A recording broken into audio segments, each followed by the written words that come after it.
오늘은 에스겔 40장 5절 말씀을 통해서 에스겔 성전 청량의 역사에 대해서 오늘은 좀 생각해보는 그런 시간을 갖도록 하겠습니다. 자, 우리가 저번주에 구속사 속에서 세워진 성전의 역사를 한번 살펴봤었죠.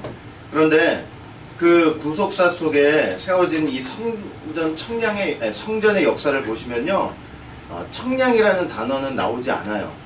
그러니까 모세의 장막 성전, 솔로몬 성전, 이런 성전들을 살펴보면 뭐 몇 규빗이다 몇 규빗이다 이렇게 수치만 등장할 뿐이지 청량을 했다라는 그런 단어는 나오지가 않죠. 그러니까 오직 오늘 우리가 배우게 될 이 에스겔 성전하고 새 예루살렘 성에만 청량이라는 단어가 이제 등장을 하는 것을 우리가 알 수 있습니다.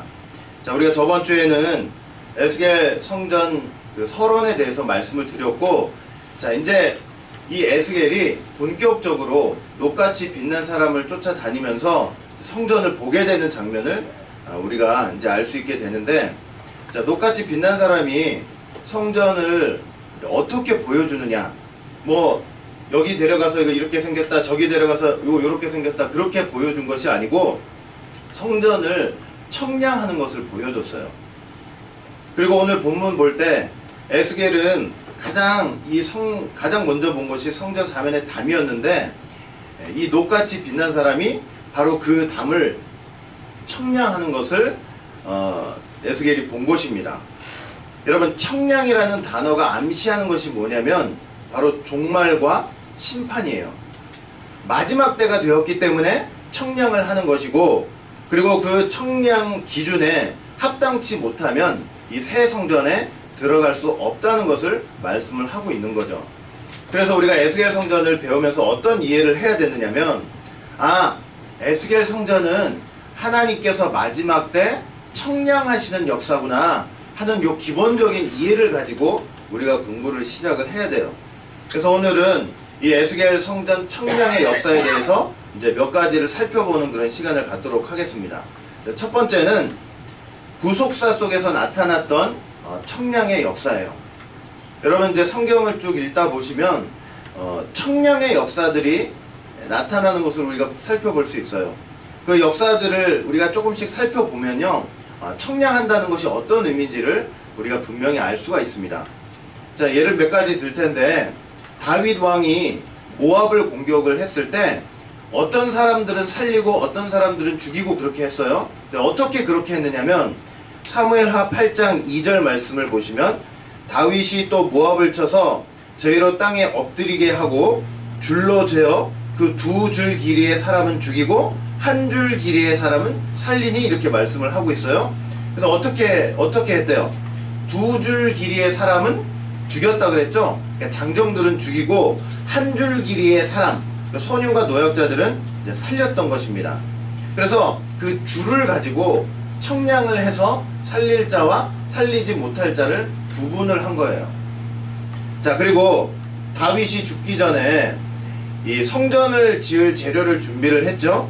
그뿐만 아니라 성전을 섬기는 제도까지도 다 마련을 했습니다. 그 중에 어떤 일을 했냐면, 레위인들을 미리 계수해가지고 그들에게 이제 임무를 지정을 해줬는데, 그 임무 중에 하나가 무엇이었냐면, 역대상 23장 29절 말씀을 보시면, 또 진설병과 고운 가루의 소재물 곧 무교전병과 남비에 지지는 것이나 반죽하는 것이나 또 모든 저울과 자를 맡고, 이렇게 말씀을 하고 있죠. 그러니까 레위인의 임무 중 하나가 뭐였어요? 모든 저울과 자를 맡은 임무가 있었단 말이죠.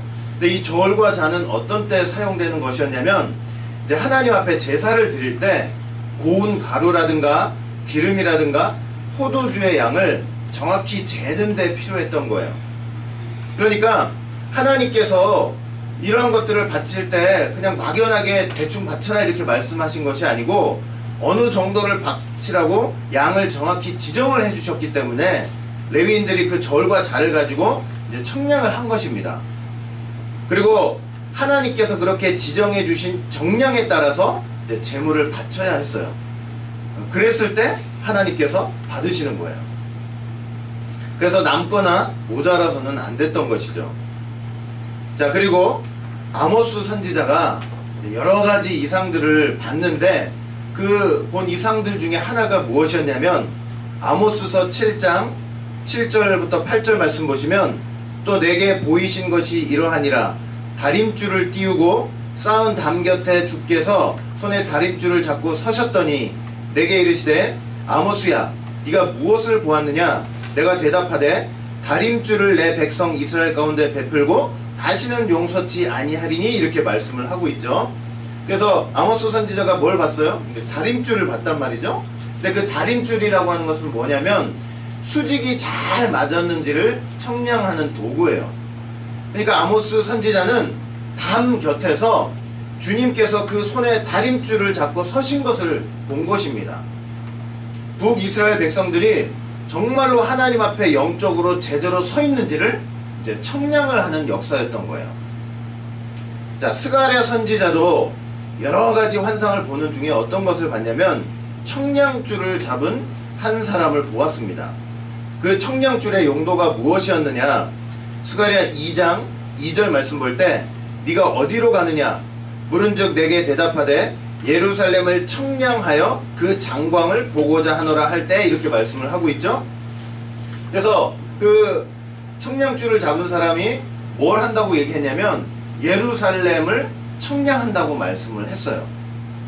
그러니까 이것은 뭘 암시하냐면 예루살렘 회복의 역사를 암시를 하고 있어요.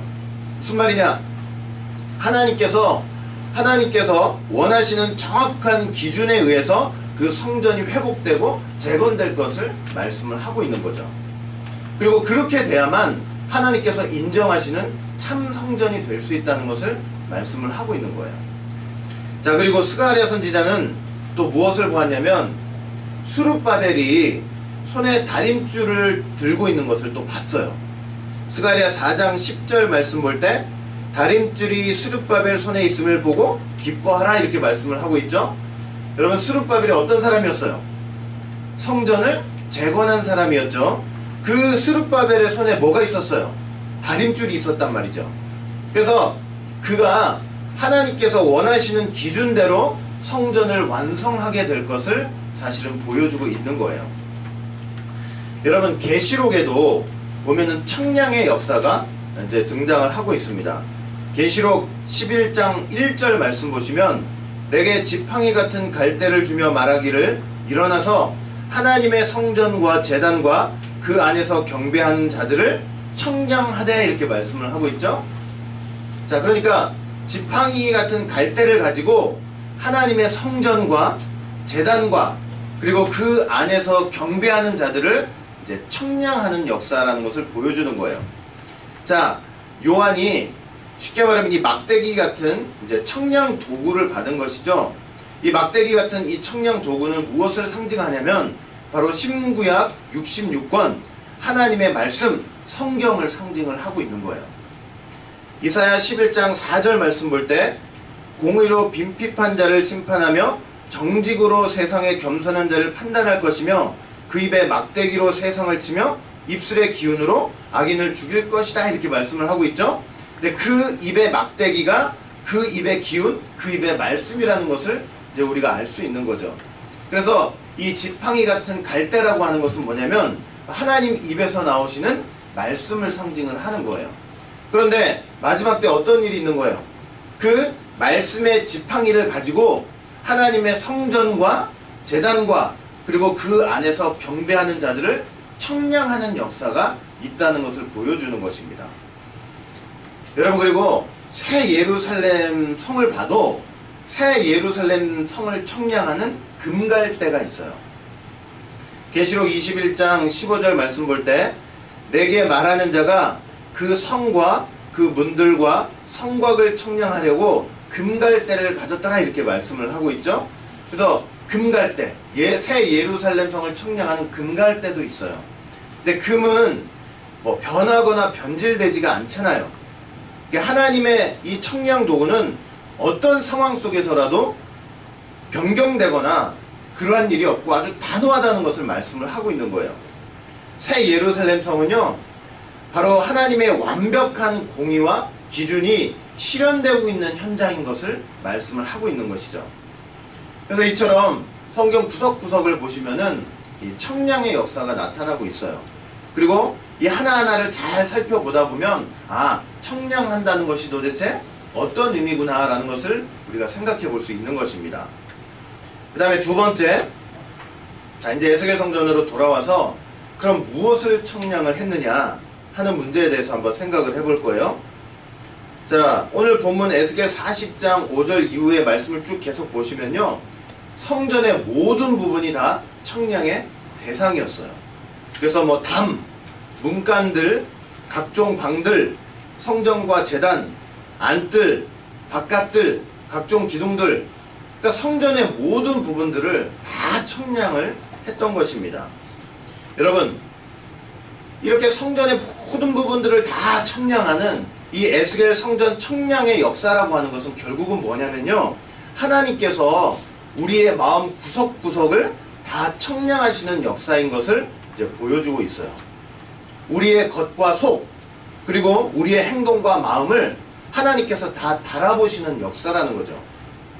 여러분, 우리가 마지막 때 이 성전 청량의 역사, 즉 하나님이 청량하시는 그 역사 앞에요, 우리를 숨길 데가 없어요. 숨을 곳이 없어요. 히브리서 4장 13절 말씀 볼 때, 지으신 것이 하나라도 그 앞에 나타나지 않음이 없고 오직 만물이 우리를 상관하시는 자의 눈앞에 벌거벗은 것 같이 다 드러난다고 분명히 말씀을 하고 있죠. 그러니까 우리가 다 지금 믿는다고 교회 나오고 있고 성도로서 신앙생활 다 하고 있잖아요. 그런데 에스겔 성전 청량의 역사라는 것은 어떤 것을 암시해 주냐면, 바로 믿는다고 하는, 성도라고 하는 우리의 마음 구석구석을 다 청량하시는 역사가 있다는 것을 사실은 보여주고 있는 거예요. 여러분, 이렇게 하시는 목적이 뭐냐? 에스겔 43장 10절 말씀 보시면, 인자야, 너는 이 전을 이스라엘 족속에게 보여서 그들로 자기의 죄악을 부끄러워하고, 이렇게 말씀을 하고 있어요. 여러분, 지금 이렇게 에스겔 성전을 청량하는 역사를 우리에게 보여주시는 이유와 목적이 뭐래요? 방금 읽었죠? 분명하게 말씀을 하셨죠? 우리를 부끄럽게 만드는 게 청량의 목적이라는 거예요. 우리를 부끄럽게 만들어가지고 하나님의 말씀을 지켜 행하도록 하는 것이 바로 목적인 거예요. 여러분, 부끄러워하다, 이 부끄러워하다라는 말을 원어로 살펴보면요, 얼굴이 붉어지다라는 그런 의미가 있어요. 그게 무슨 말이에요? 우리의 얼굴이 너무 부끄러워가지고 아주 새빨갛게 될 정도로 그렇게 우리를 부끄럽게 만드시는 역사라는 거예요. 얼마나 이 청량의 역사 앞에 우리가 부끄러운지를 알게 하시는 역사예요.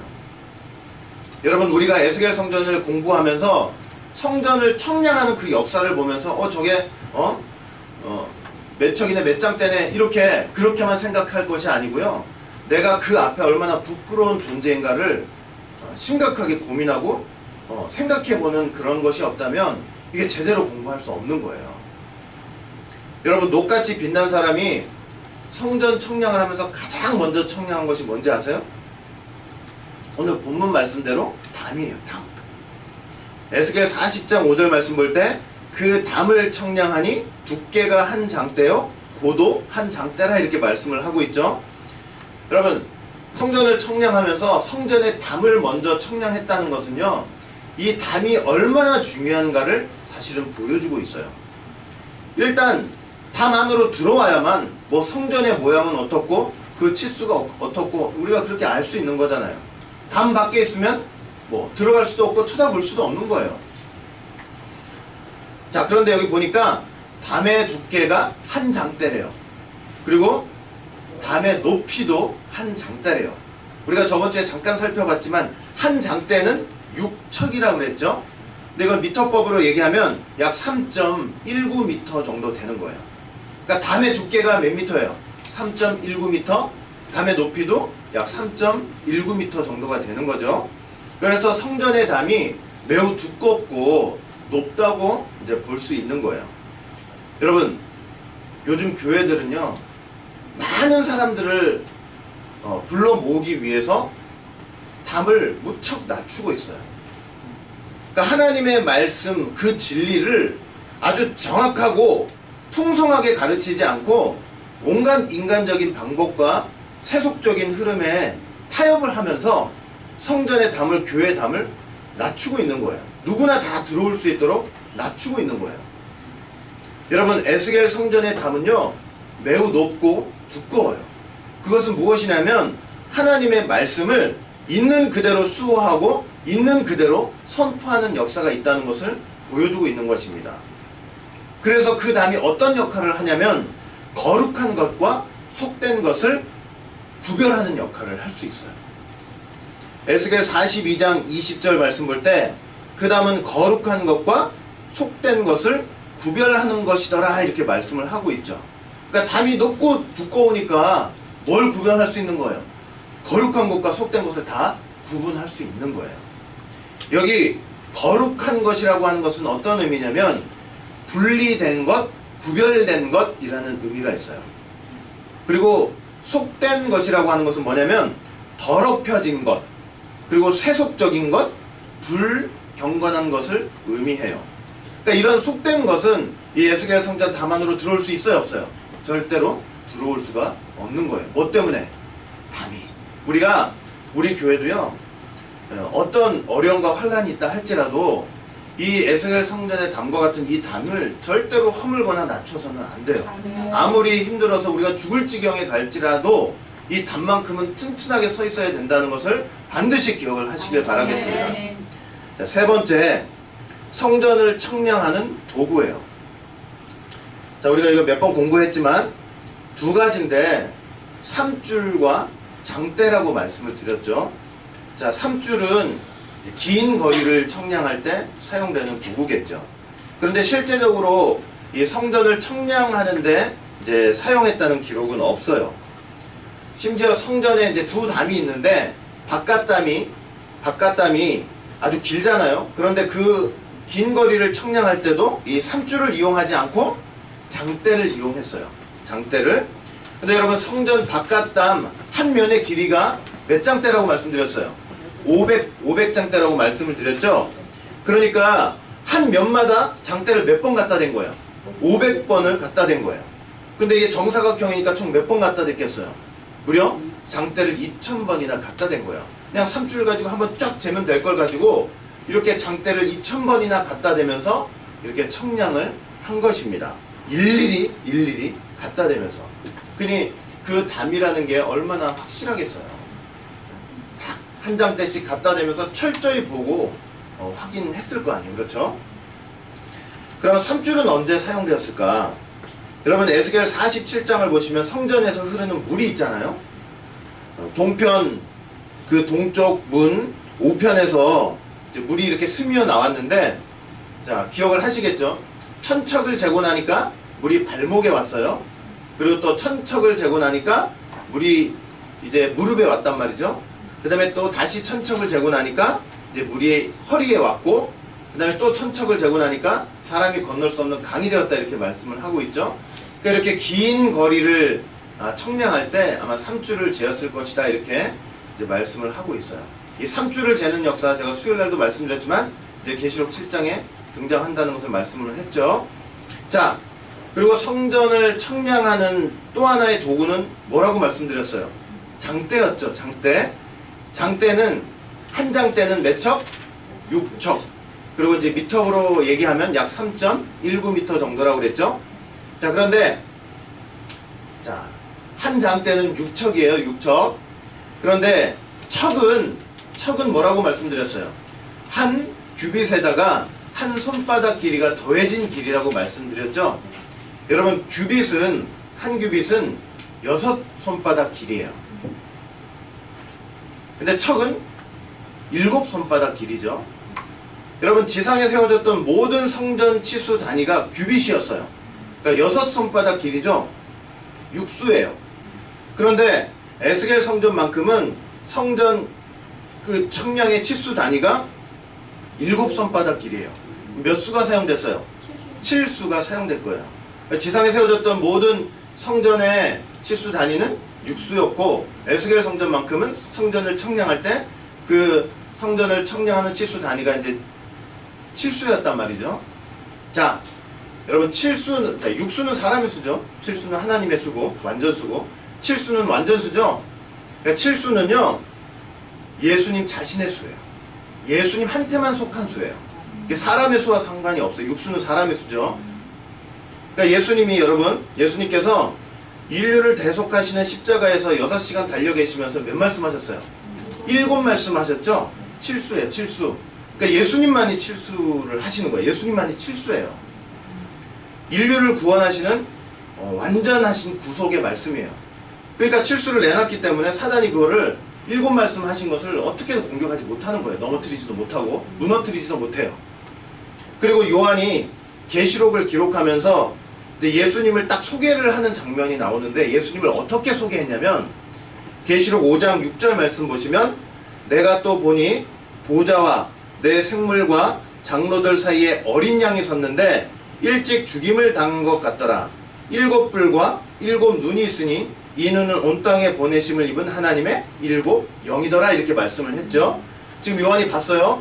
어린 양이 섰는데 일찍 죽임을 당한 것 같더라. 이렇게 말씀하고 있죠. 누굴 가리키는 거예요? 이 어린 양이 예수님인 것을 우리가 알 수 있는 거죠. 그런데 자, 이분은 어떤 분이냐면 이제 부활하신 예수님이고, 앞으로 재림하실 예수님이고, 또 심판주로 역사하실 그 예수님을 가리키고 있는 거예요. 자, 그런데 그 분을 소개하면서 어떻게 소개했냐면 7뿔과 7눈이 있으시다 이렇게 설명을 했단 말이에요. 뭘로 설명한 거예요? 칠수를 가지고 설명을 한 거죠. 뿔은 권세를 상징하는데 7뿔이라고 했기 때문에 어떤 권세를 가리키는 거예요? 완전하신 권세예요. 이건 하나님의 권세예요. 그러니까 사단의 권세가 꺾을 수 없는 거예요. 이 하나님의 권세를. 분명하죠? 그 다음에 7눈이라고 그랬죠? 눈만 해도 눈으로만 설명을 해도 되는데 7눈이라고 했기 때문에 이것도 역시 하나님의 완전하신 눈이죠. 근데 여기 뭐라고 되어 있냐면 온 땅에 보내심을 입은 하나님의 7 영이라고 말씀을 하고 있는 거죠. 그러니까 7눈이라고 하는 것은 결국은 뭐냐면요, 이 온 세상을 하나님의 완전하신 영으로 감찰하시는 역사예요. 그러니까 7눈이라는 것은 뭐라고요? 온 세상을 하나님의 완전하신 영으로 감찰하시는 역사. 그러니까 사람의 마음과 생각, 그리고 그 심장 패부를 다 들여다보시고 그 의도와 계획을 아주 낱낱이 감찰하시는 역사를 말씀을 하는 거예요. 그게 7눈의 역사예요. 이 눈앞에 숨길 수 있는 게 있어요, 없어요? 없어요. 칠수가 하나님의 수잖아요. 하나님 앞에 숨길 수 있는 게 뭐가 있어요? 여러분, 예수님께서 바로 이러한 눈으로, 이러한 7눈으로 우리를 바라보시고 세상을 바라보시는 거예요. 이처럼 칠수라고 하는 것은 예수님 자신의 수예요. 여러분, 에스겔 성전 청량 단위가 척이라고 하는 것은, 척은 칠수가 사용된 거죠. 그 척이 사용된 것은요, 결국은 예수님 자신의 그 공의와 사랑만이 성전 청량의 기준이 된다는 것을 말씀을 하는 거예요. 마지막 때 청량의 역사가 있는데 뭐가 기준이 되는 거예요? 뭐만이 기준이 되는 거예요? 예수님 자신의 공의와 사랑만이 기준이 되는 거예요. 여러분, 어떤 인간의 잠깨와 지식, 어떤 사람의 지혜도 청량의 기준이 되지 못해요. 어떤 인간관계, 어떤 혈통, 우리 집안이 얼마 믿었다, 온갖 것을 다 들이다 내민다 할지라도 그건 청량의 기준이 될 수 있어요, 없어요? 절대로 될 수 없어요. 누구만이 기준이 되는 거예요? 칠수, 예수님만이 기준이 되시는 거예요. 그게 바로 에스겔 성전 청량의 역사가, 척이라는 단어가 우리에게 보여주는 교훈이라는 것을 잊지 마시길 바라겠습니다. 자, 이제 네 번째, 누가 청량을 했느냐, 이제 여기에 대해서 한번 살펴보도록 하겠습니다. 여러분, 여기에 대해서는 이제 저번 주일날도 사실은 설명을 했죠. 자, 성전 청량을 누가 했어요? 녹같이 빛난 사람이 청량을 했죠. 자, 에스겔 성전이라고 우리가 이름을 붙였지만 에스겔이 청량을 한 것이 아니었어요. 에스겔은 그저 녹같이 빛난 사람이 그 성전 청량하는 것을 목격을 했고 그것을 전한 사람 뿐인 거예요. 근데 롯은 두 가지 이미지가 있다고 그랬죠. 강인하고 또 심판의 이미지가 있다고 말씀을 드렸어요. 이게 무슨 말이에요? 어떤 상황 속에서도 하나님께서 장대를 주셨는데 그 주신 그 장대를 가지고 그대로 청량을 하는 존재인 거예요. 그러니까 하나님께서 보내신 자예요. 여러분, 예수님도 자신을 어떻게 소개했어요? 내가 하나님의 보내신 자다, 이렇게 설명을 했단 말이죠. 요한복음 5장 30절 볼 때 내가 아무것도 스스로 할 수 없노라. 듣는 대로 심판하노니 나는 나의 원대로 하려 하지 않고 나를 보내신 이의 원대로 하려는 거로 내 심판은 의로우니라 이렇게 말씀을 했어요. 그러니까 예수님은 왜 자신을 하나님의 보내신 자라고 설명을 했냐면, 자, 내 원대로 하지 않고 나를 보내신 자의 원대로 했기 때문에 나를 보내신 자라고 설명을 한 거예요. 그러니까 녹같이 비난하는 사람도 어떤 존재인 거냐면 하나님께서 보내셨죠? 그래서 내 뜻대로 한 게 아니고 보내신 그 하나님의 뜻, 보내신 하나님의 원대로만 했기 때문에 자, 하나님의 보내신 자라고 말씀을 하고 있는 거죠. 자, 그리고 하나님의 원대로 했기 때문에 그 청량 행위가 결국은 하나님 자신이 세상을 심판하시는 행위가 되기도 했던 거예요. 자, 다섯 번째, 청량의 결과에 대해서 우리가 좀 생각을 해보도록 하겠습니다. 우리가 이 에스겔 성전 청량의 역사를 이렇게 살펴보면서 우리가 이걸 공부를 하고 이거를 배우면서 어떤 삶의 결론이 있어야 되고 열매가 있어야 될 거 아니에요. 근데 그게 뭐냐면 첫 번째, 회개에 합당한 열매를 맺어야 돼요. 마태복음 3장 8절 말씀 보시니까 뭐라고 돼 있어요? 그러므로 회개에 합당한 열매를 맺고 이렇게 말씀을 하고 있죠. 여기 합당한이라는 단어가 원어를 보면 악시오스라는 단어예요. 이게 무슨 말이냐면 무게가 나가는, 일치하는, 상응하는 이런 의미가 있어요. 그 무슨 말이에요? 무게를 딱 쟀더니 하나님 원하시는 무게가 딱 나온 거예요. 키를 쟀는데 하나님 원하시는 키가 딱 잰 거예요. 그게 바로 뭐냐면 합당한이라는 의미예요. 그러니까 우리가 에스겔 성전 청량의 역사를 보면서 무엇을 생각해야 되느냐? 먼저는 뭘 알아야 되냐면 그 성전 청량의 역사를 통해서 예수님 안에 있는 하나님의 공의가 무엇인지를 일단 정확히 알아야 돼요. 그동안 내 상식과 내 생각 속에서 하나님의 말씀은 이럴 것이다 했던 것들 있잖아요. 그걸 다 어떻게 해야 돼요? 그거를 에스겔 성전 청량의 역사를 통해서 드러난 그 하나님의 공의를 비춰보면서 내가 가졌던 생각, 내가 오해했던 거, 이런 것들을 다 일단 버려내야 돼요. 인간의 생각과 욕심으로 세속화됐던 말씀과 그 복음을 정확히 깨닫고 어떻게 해야 돼요? 그거를 버려내야 되는 거예요. 그리고 믿음과 회개로서 하나님이 원하시는 분량을 채워나가야 되는 거예요. 근데 어디까지 채워나가야 되냐면 에베소서 4장 13절 말씀 볼 때 우리가 다 하나님의 아들을 믿는 것과 아는 일에 하나가 되어 온전한 사람을 이루어 그리스도의 장성한 분량이 충만한 데까지 이르리니 이렇게 말씀을 하고 있죠. 그러니까 우리가 이제 에스겔 성전을 통해서 드러난 그 하나님의 공의, 예수 안에 있는, 예수님 안에 있는 그 하나님의 그 말씀, 그걸 통해서 날마다 더 큰 믿음에 이르는 삶을 살아야 한다는 것입니다. 그리고 주시는 말씀을 통해서 정직하게 나를 돌아보면서 회개하는 삶을 살아야 한다는 거예요. 그 다음에 두 번째, 이 청량의 최종적인 결과가 뭐가 되어야 되냐면 사람의 청량, 곧 천사의 청량이 되어야 돼요.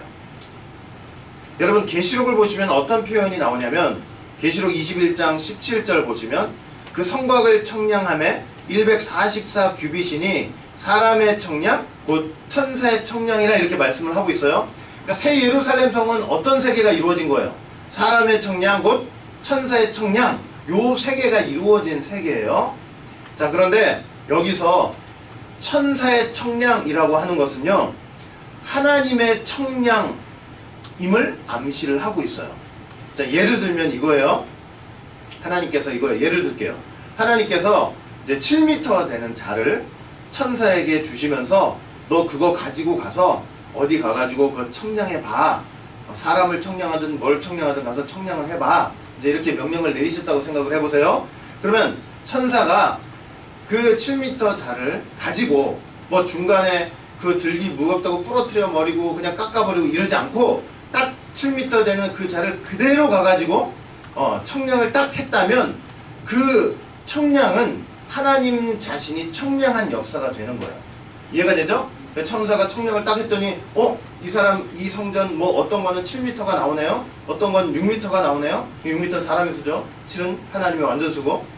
이제 이렇게 결과를 냈다면 그 하나님이 천사를 시켜서 청량을 한 것이니까 하나님 자신의 청량이 되기도 하는 거예요. 이게 무슨 말인지 이해가 되시죠? 그래서 천사의 청량이라는 것은 사실은 하나님 자신의 청량이에요. 천사라는 것은 하나님 뜻대로 하는 존재들이니까. 그렇죠? 자기의 뜻을 가미해서 하지 않고 하나님 주신 그대로 행하는 존재들이니까. 이해되죠? 자, 그렇다면 사람의 청량, 곧 천사의 청량이라는 것은 무슨 말이냐? 우리가 이거 노아를 통해서 한번 살펴볼 수가 있어요. 자, 노아는요, 방주를 지으라는 하나님의 말씀에 어떻게 순종했어요? 온전히 순종했죠?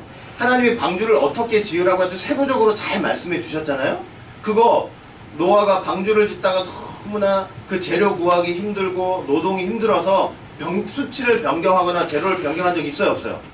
없죠? 말씀하신 그대로 지었단 말이에요. 말씀하신 그대로 지었어요. 근데 말씀하신 그대로 방주를 다 노아가 다 순종해서 온전히 다 순종해서 지었다고 말씀을 하고 있어요. 창세기 6장 22절 보면 노아가 그와 같이 하되 하나님이 자기에게 명하신 대로 다 준행하였다 이렇게 말씀하고 있죠. 다예요. 다. 부분적으로가 아니라. 자, 그랬더니 하나님이 노아를 향해서 뭐라고 하셨냐면 창세기 7장 1절 볼 때 여호와께서 노아에게 이르시되 너와 내 온 집은 방주로 들어가라. 네가 이 세대에 내 앞에서 의로움을 내가 보았느니라 이렇게 말씀을 했어요. 그러니까 노아가 7, 80년 전 그 방주 지으면서 얼마나 많은 고통과 유혹과 힘든 점이 얼마나 많았겠어요. 예? 가까운 데서 재료 구하다가 힘들면 멀리 나가야 되는데 그거 힘들다고 아무거나 잘라가지고 만들지 않았단 말이죠. 너무나 크니까 좀 줄여서 만들지도 않고 얼마나 힘들었겠어요. 그대로 만들려고 하니까 사람들의 비난은 어땠을 거고. 그러나 믿음과 회개로서 그거 하나하나 이겨내면서 온전히 순종을 해서 방주를 완성했단 말이죠. 그런 노아를 향해서 하나님이 뭐라고 하셨냐면요, 야, 이 세상에서 올바른 사람은 노아 한 사람밖에 없어. 이런 평가를 내려주신 거예요. 의로운 자는 노아밖에 없어. 이렇게 말씀을 하신 거죠. 그 쉽게 말하면 이게 뭐냐면 하나님이 노아를 천사를 삼아가지고 그 노아의 믿음과 순종을 청량 도구로 삼으신 거예요. 예를 들어 7m 자로 삼으신 거예요. 그래가지고 세상을 청량하시는 거예요. 이해가 되시죠? 그래서 그 기준에 모자랐던 세상은 다 어떻게 됐어요? 물심판을 당하게 됐죠. 그리고 노아에게 속했던 사람들은 홍수 심판 속에서도 방주 안에서 평강과 안정을 누렸단 말이죠. 결국 노아라는 사람의 청량인데 이게 뭐가 된 거예요? 천사의 청량이 된 거예요. 여러분 계시록 21장 17절 볼 때 아까도 말씀드렸죠? 새 예루살렘 성, 천국은 어떤 세계냐면 사람의 청량, 곧 천사의 청량이 되는 세계예요. 무슨 말이냐? 여러분 천국 백성 누구라 할지라도 다 하나님이 쉽게 말하면 이거예요. 청량 도구로 사용할 수 있는 거예요. 왜냐하면 하나님 기준에 다 합당한 존재들이 됐기 때문이에요.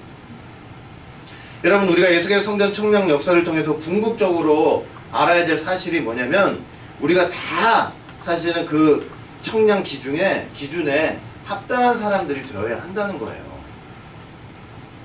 여러분 녹같이 빛난 그 사람이 장대를 딱 갖다 냈을 때 그 장대 높이가 다 돼 있어야 돼요. 근데 그 장대의 비밀은 뭐라고 그랬어요? 예수 그리스도예요. 칠수 예수 그리스도. 그래서 우리의 청량 역시 천사의 청량, 즉 하나님 자신이 청량하는 역사가 되어야 한다는 것입니다. 그런 세계가 완벽하게 이루어진 현장이 바로 어디예요? 새하늘과 새 땅, 새 예루살렘입니다.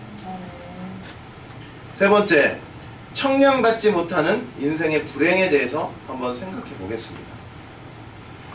여러분 하나님께서 청량하시는 곳은 성전과 제단과 그 안에서 경배하는 자들이에요.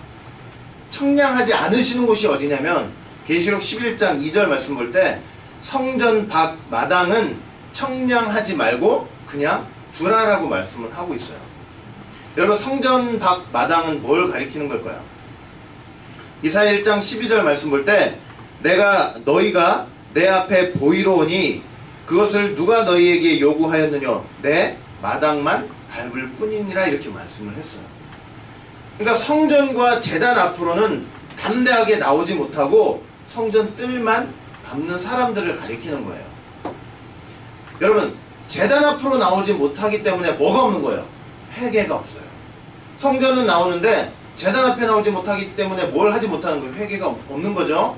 그리고 성전 안에 들어오지 못하니까 하나님을 만나는 것도 없고 말씀을 듣는 것도 없는 거예요. 그러니 그런 성전들, 성전 마당은 청량하지 말고 그냥 두라고 말씀을 하시는 거예요. 그냥 두라는 것은 뭐냐면요, 소극적인 의미 같지만 하나님 입장에서는 영원한 이별이라는 거예요. 너 나와 상관없다는 거예요. 여러분, 우리가 반드시 어떻게 돼야 되냐면 교회 나와가지고 어떻게 해야 돼요? 성전과 제단 앞에 나오는 신앙생활을 해야 돼요. 하나님 말씀 앞에 정직하게 나와서 하나님을 봐야 되고 그 말씀 안에서 회개하는 삶을 분명히 가져야 되는 거예요. 근데 그 말씀의 실체가 누구예요? 예수님이에요. 내 생각, 내 욕심이 들어간 복음이 아니, 세속화된 복음이 아니, 세상이 다 그렇게 하니까 우리도 그렇게 해야 된다고 복음을 변질시키는 그런 가짜 복음이 아니에요. 이해가 되시죠? 칠수예요. 칠수 갖고 청량을 하는데 사람의 생각을 거기 가미하면 청량이 되겠어요? 우리는 반드시 성전과 제단 앞에 하나님의 말씀, 예수님 자신 앞에 나와서 믿음과 회개로서 하나님 원하시는 기준에 합당한 그런 삶을 살아야 할 것입니다. 결론을 맺도록 하겠습니다. 여러분, 에스겔 성전은요, 본질적으로 청량의 역사예요. 어린 양, 즉 부활주, 재림주, 앞으로 심판하실 그 7 눈의 역사예요. 이 땅에 보내심을 입은 하나님의 7 영이 감찰하시는 역사예요. 여러분, 그 눈에 합당한 믿음이 있어야만 에스겔 성전에 들어갈 수 있는 거예요. 여러분, 오직 예수, 복음, 그리고 성경 말씀만이 우리에게 하나님의 기준이 된다는 것을 믿으시길 바라겠습니다. 녹같이 빛난 자가 들고 있던 그 3줄과 장대가 된다는 걸 꼭 믿으세요. 뭐만이? 예수, 복음, 성경만이 기준이 된다는 걸 꼭 믿으셔야 돼요. 마지막 때요, 세속화된 복음, 욕심에 따라 선포되는 복음, 인간적인 생각으로 선포되는 복음, 자신의 욕심을 이루기 위해서 변질시키는 그런 복음, 그런 복음은요, 에스겔 성전 청량의 역사를 보면서 우리가 다 맞지 않다고 깨달아야 되고 버리는 삶을 살아야 된다는 것입니다. 우리가 어떤 시험과 환난과 어려움이 온다고 해도 노아처럼요, 노아처럼 아무런 도와주는 사람 옆에서 없고 나 혼자 그 길을 쓸쓸히 가야 한다고 할지라도 하나님께서 말씀하신 규격, 재료, 수치 하나도 변경시키지 않고 바로 그대로 방주를 지어야 한다는 것을 반드시 잊지 마시기 바랍니다. 그래야만 에스겔 성전 역사에, 성전 그 청량의 역사에 합격하게 된다는 거 반드시 기억을 하시길 바라겠습니다.